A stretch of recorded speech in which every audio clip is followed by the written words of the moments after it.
भुसावळ शहरातील महत्त्वपूर्ण पाणी पुरवठा करणाऱ्या तापी नदीवरील बांधाऱ्याची उंची हे 2 फुटाने वाढवण्यात आली, तरी देखील मात्र ही पाण्याचा 40 दिवस पुरवठा होत असलेल्या शहराला पाणी पुरवठा होणाऱ्या या बांधाऱ्यातून तापी फुटाने हा बांधारा वाढवण्यात आलेला आहे।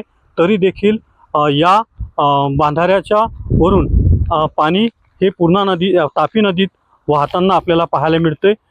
तरी देखील कुठलाही उपयोग या ठिकाणी होत नसल्याचं दिसून येत आहे। आपण जर पाहिलं तर अत्यंत महत्त्वाचा हा बांधारा भुसावळकरांसाठी बांधण्यात आलेला आहे आणि या बांधाऱ्याची उंची 2 फुटाने वाढवण्यात आलेली आहे। तरी देखील कुठलाही उपयोग या ठिकाणी या बांधाऱ्याचा होत नसल्याची ओरड नागरिकांमध्ये आहे। आपण जर पाहिलं तर हजारो लिटर पाणी आजही या ठिकाणी या बांधाऱ्यातून वाया जात आहे। शहराला 40 दिवस पुरेल एवढा पाणीसाठा या ठिकाणी असतो, तरी देखील भुसावळकरांना या ठिकाणी 10 ते 15 दिवसाआड पाणी पुरवठा होत असल्याचं ओरड नागरिकांची आहे। पाणी टंचाईसाठी सामना करावे लागतं अशी स्थिती या ठिकाणी आहे। भुसावळकर या बांधाऱ्यातून पाणी जे आहे हे वाहताना आपल्याला दिसतंय।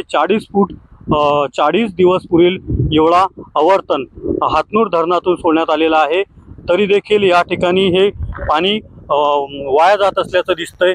पाण्याचं त्यामुळे भुसावळकरांना 10 ते 15 दिवसाआड पाणी पुरवठा होत असल्याची ओरड नागरिकांमध्ये आहे।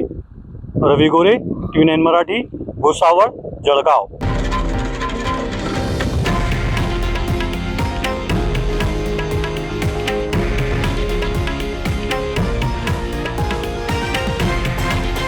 हे आहे देशातील नंबर 1 न्यूज नेटवर्क आणि आपण पाहत आहात TV9 मराठी, एकमेव।